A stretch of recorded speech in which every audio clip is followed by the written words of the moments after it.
Hello friends, स्वागत है आप सभी का हमारे YouTube channel Divya steno classes में। अगर आप हमारे चैनल पर नए हैं तो हमारे चैनल को सब्सक्राइब कर लीजिए और बेल आइकन को दबा लीजिए।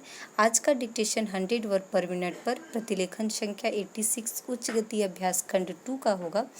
हमारे चैनल पर अभी आउटलाइन की प्रैक्टिस सीरीज भी स्टार्ट हो गई है। अगर आप उसको ज्वाइन नहीं किए हैं तो जल्दी ज्वाइन कर लीजिए, क्योंकि वो आपके स्पीड को इंक्रीज़ करने में 100% आपके लिए हेल्पफुल होगा। अगर आपकी भी स्पीड 80 वर्ड पर मिनट पर होगा तो आप खुद देखेंगे कि कुछ दिन बाद वो आपकी स्पीड इंक्रीज़ हो गई है। स्पीड के साथ साथ आपकी एक्यूरेसी भी इंक्रीज हो जाएगी।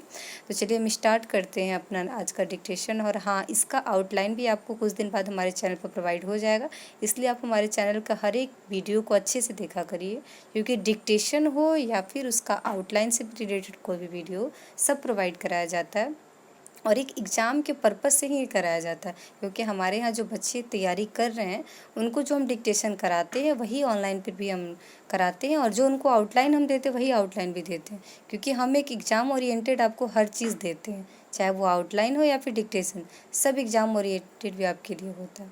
तो चलिए हम स्टार्ट करते हैं आज का आप डिक्टेशन।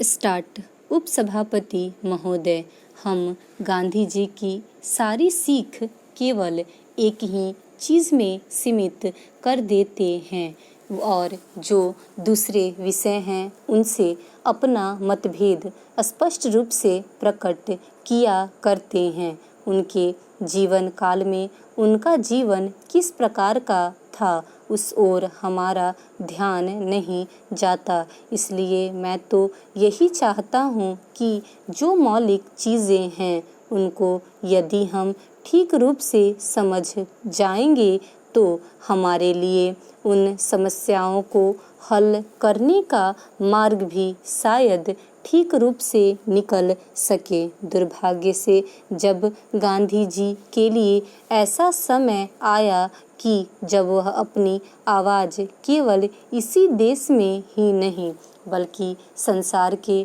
सभी देशों तक पहुंचा सकते थे और अपना संदेश दे सकते थे, ठीक उसी समय वह हमसे छीन लिए गए।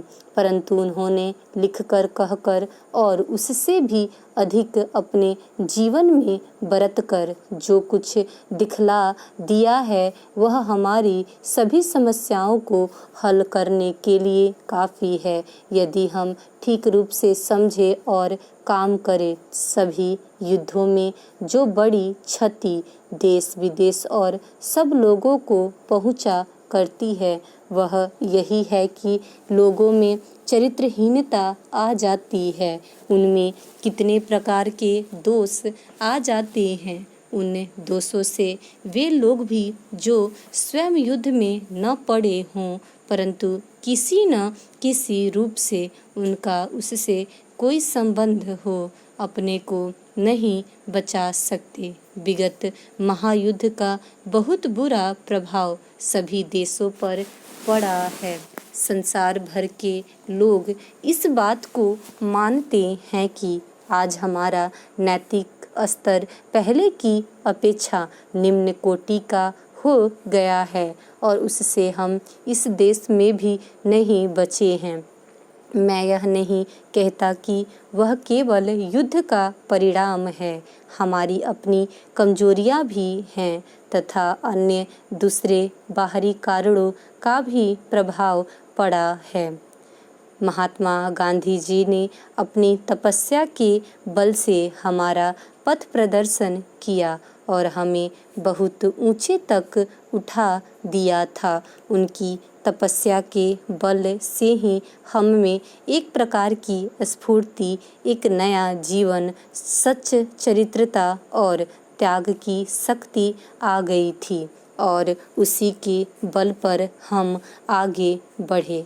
पर यह दुख की बात है कि उनके चले जाते ही हम बहुत नीचे फिसल गए और ऐसा मालूम होता है कि फिसलते फिसलते अब हम शायद गिर भी गए हैं और कुछ देर में हम चित भी हो जाएं।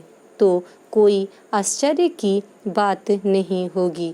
इसलिए यह अत्यंत आवश्यक है कि यदि हम गांधी जी की शिक्षा को समझने का प्रयत्न करें और उसके अनुसार चलना चाहे तो हम उनके मौलिक सिद्धांत सत्य को ग्रहण करें और उसे कभी भी छेड़े नहीं।